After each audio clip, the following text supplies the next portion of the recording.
के हाथ में जब कुछ नहीं था उस लड़के को आप दिखा रहे हैं, वह लड़का मैग्नम राइफल लेकर के आया था कि एक व्यक्ति को मारा तो दूसरे व्यक्ति को भी गोली लग गई। कि डीएम साहब, आप पर मेरा कोई सवाल नहीं है, आप बहुत बाखूबी अपने पदाधिकारी को बचाने का अच्छा प्रयास किए। गोली मारी गई।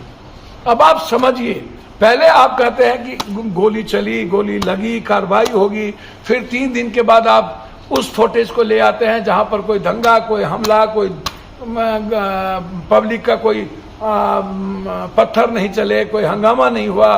फिर आप उस लड़के के हाथ में जब कुछ नहीं था उस लड़के को आप दिखा रहे हैं। तीसरी, ऐसी कौन सी मैग्नम की गोली थी जो हाथी और बड़े बड़े पहाड़ को चीर देता है? क्या वह लड़का मैग्नम राइफल लेकर के आया था कि एक व्यक्ति को मारा तो दूसरे व्यक्ति को भी गोली लग गई? जबकि जिस व्यक्ति को आप कह रहे हैं कि नियाज को गोली लगी, सिल्लीगुड़ी में उस नियाज के भीतर से गोली निकाली गई।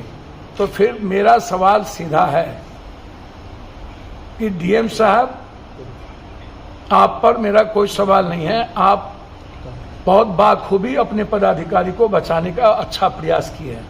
और कोई भी आदमी अपने सबऑर्डिनेट को बचाने में बहादुरी दिखाती है, लेकिन डीएम साहब, हम दोनों आदमी जनता के लिए, हम दोनों आदमी नौकर हैं, सेवक हैं, पब्लिक रिप्रेजेंटेटिव है, जनता के नौकर, जनता के सेवक। आप हैं गवर्नमेंट सर्वेंट, आप हैं सरकार के नौकर।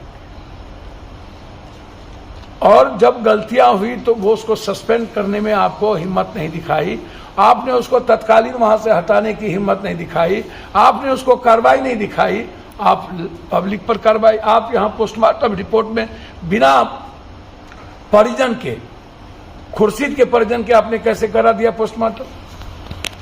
ये कौन से राइट थे, कौन से कानून थे? और मजिस्ट्रेट क्यों नहीं थी? मुद्दे भी आप, मुदाले भी आप थाना प्रभारी आपके केस किए, मुद्दे भी वही, मुदाले भी वही।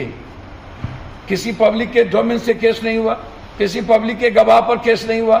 आपको जो मन में आया, पूरा का पूरा बारसई का पदाधिकारी, जिला मुखिया से लेकर के जिला परिषद से लेकर के नगर उपाध्यक्ष से लेकर के सबको आपने केस में डाल दिया।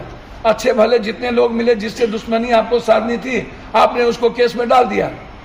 1200 आपने इसलिए डाल दिया ताकि कोई आपका विरोध न कर सके, हिम्मत न करे। सबके मन में यह रहे मुझ पर केस है कि मुझ पर केस है। मैं डीएम साहब, एसपी साहब से पूछना चाहता हूं कि केस का आधार क्या था?